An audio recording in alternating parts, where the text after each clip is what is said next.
Firefighters free a trapped driver from an overturned vehicle in the Villages. Official reports man from India who applied to vote in Sumter County. Ambulance crashes into media at busy intersection in the Villages. Villager arrested after calling 911 to report a man's unwanted advances. An unlicensed driver from El Salvador arrested at Buffalo Ridge Plaza in the Villages. Letters to the editor. This will be the short news until we get caught up. Here we go.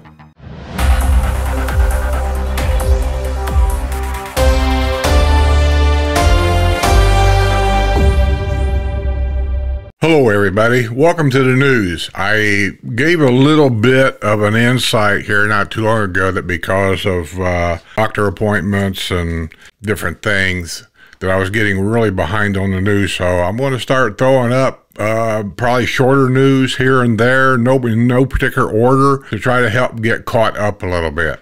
So let's get started with this one here. Let me know if you like it, if you don't like it. I mean, I know most of you are used to the news on Friday.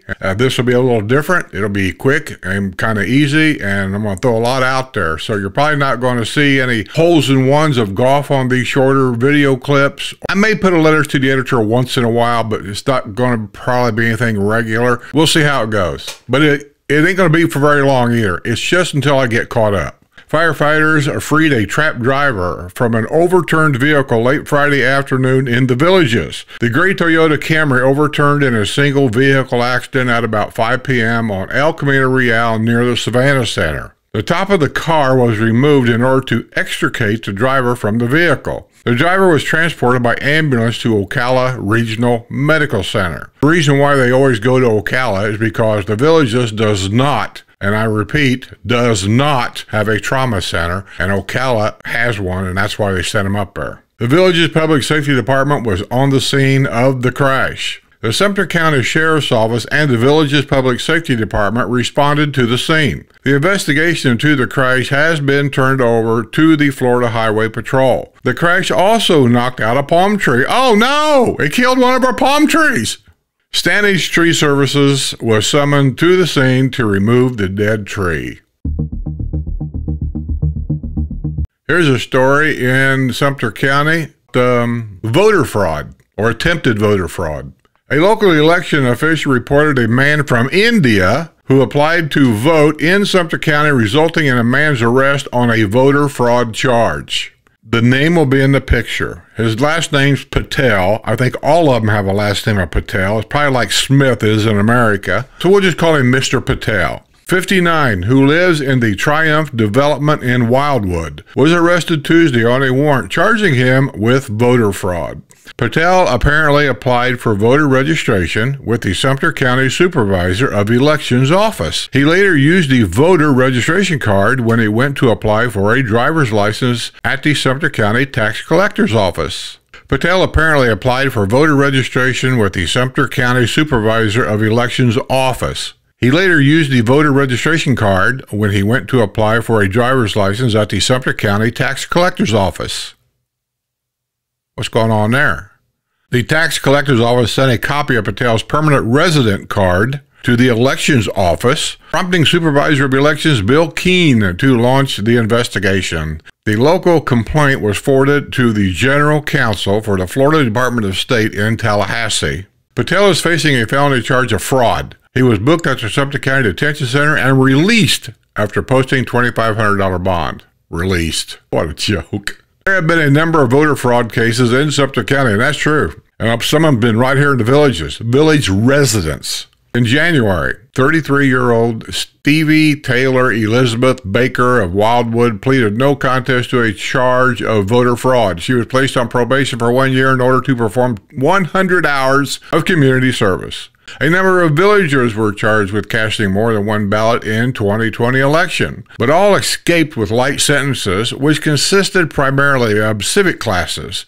Villagers who were arrested were Joan Marie Halstead, J. Richard Ketchick, Charles Franklin Barnes, and John Ryder. Shame on you, you know better. Robert Rivernider of Continental Country Club in Wildwood was sentenced to jail time after mailing in his dead father's ballot. I just find this totally disgusting.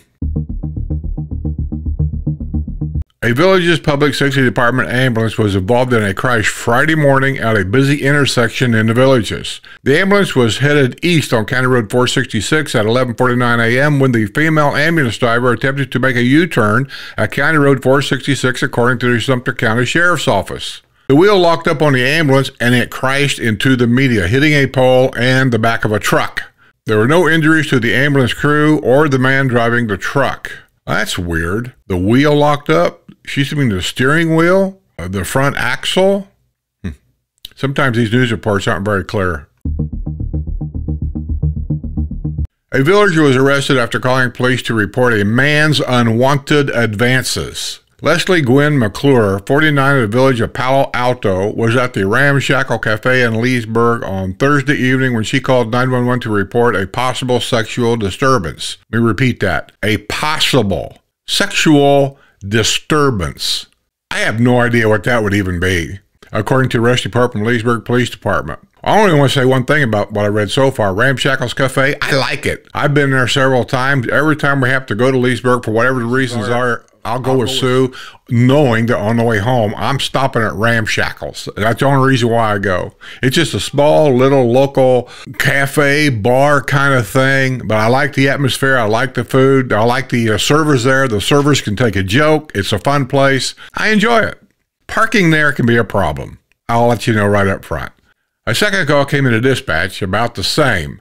That call came from Ramshackle Cafe staff asking to have McClure removed from the restaurant. When officers arrived on the scene, they found McClure sitting in the driver's seat of her Nissan SUV. The vehicle was running. Does anybody buy American cars anymore? The New Jersey native told police she was at the bar when a man offered to buy her a drink. As beers were being offered, buy one, get one. That's pretty typical down here in a lot of restaurants, especially around lunchtime, which I always thought was kind of weird. But here in the retirement community where most people don't work, 2 for 1 is fairly common, but I got to tell you, it's just a trap. It's the same price. You get to buy a beer for $2.50. They'll say, hey, it's 2 for 1. And then you get a bill that the 2 you got was $5. So don't fall for it.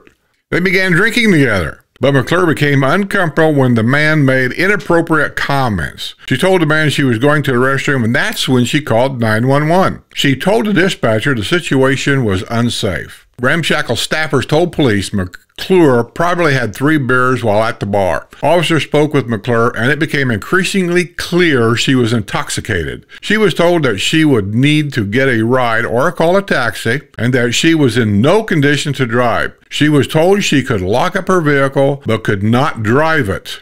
Sounds pretty clear to me. McClure became argumentative and uncooperative. Now, you got to ask yourself a question right there. Why? She would have to explain to me, they gave you all these good reasons to go home and not arrest you, like for public intox or anything like that, and then you became argumentative and uncooperative. Why? She got into her SUV, started the engine right away. That's it. That's a DUI right there as soon as the key's in the ignition. And attempted to drive away. An officer opened the vehicle's door, shut off the engine, and removed McClure. She refused to take part in field sobriety exercises and would not provide a breath sample. She said she wanted a lawyer. There's another thing.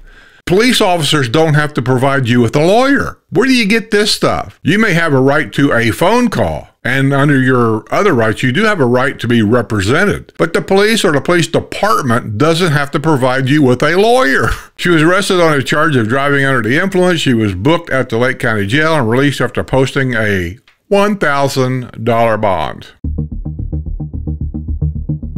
An unlicensed driver from El Salvador was arrested at Buffalo Ridge Plaza in the Villages. El Salvador, big drug country. They're part of the cartel problem. And since this open border problem between Mexico, cartels, human trafficking, and drug smuggling and all that, these people here are popping up in Florida on a really regular basis. I can't even imagine in Texas, maybe Arizona, some of the places out west, how bad it is getting there. We've already seen the southern part of California, the effects there, and all over California, really. When are we going to say enough's enough? Seriously, people, I'm asking American people, the voters. I don't care who's in office. I don't care. When are we as American voters and American citizens that pay taxes here, when are we going to say enough is enough?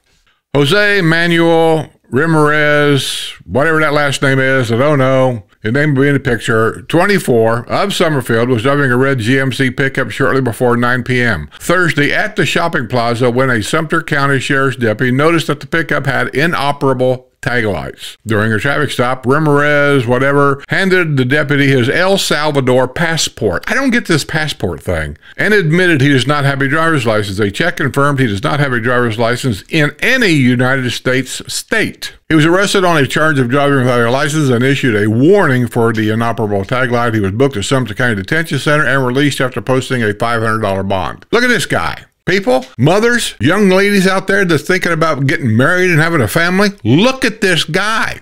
Take that picture, him, and what he represents. He's painting a picture of himself on his face. You do not want to have anything to do with people that look like this. There might be 1 out of 10 that's okay guy, but you can't tell by looking at him which one that is. This guy is trouble. This guy should be deported. I can tell by looking at this guy, he shouldn't even be here. I know, I'm going to get comments about what I'm saying. I don't feel good, I'm on medicine, so if I've said anything to offend anybody, so be it.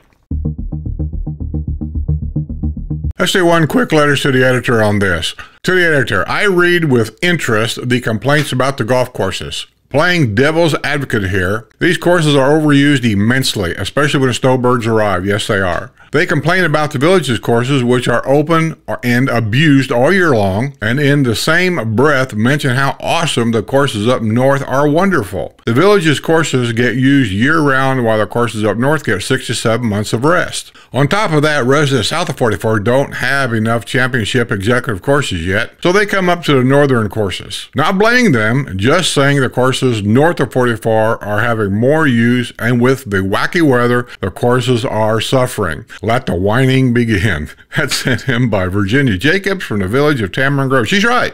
I can't really argue about any of that, but I will say this. One thing, Virginia. The developer made so much money here, and with the planning that they've got 35, 40 years of experience in right now, your Wildwood commissioners that don't really give a damn about anything but tax base, that's all they care about. Once they start planning a community, wouldn't you think that they would have thought of this? You know, we're going to have to start putting courses in down here because these people down here buying homes are going to go up there and going to play golf up there. And when it's going to overplay those courses, and those courses are going to fall apart really, really quick. Wouldn't you think they'd have thought of that?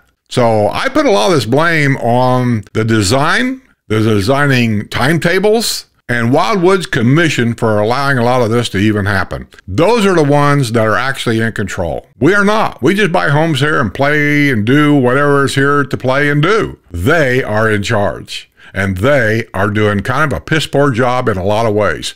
They're doing a great job in a lot of other ways, like raising their tax base, but they're doing a poor job in these ways. Well, that being said, let's get out of here. I hope you enjoyed the short news. I'll get caught up. When I get caught up, we'll get back to normal. With that being said, stay safe, be well, stay aware. See you on the other side, and don't leave that key in the golf cart.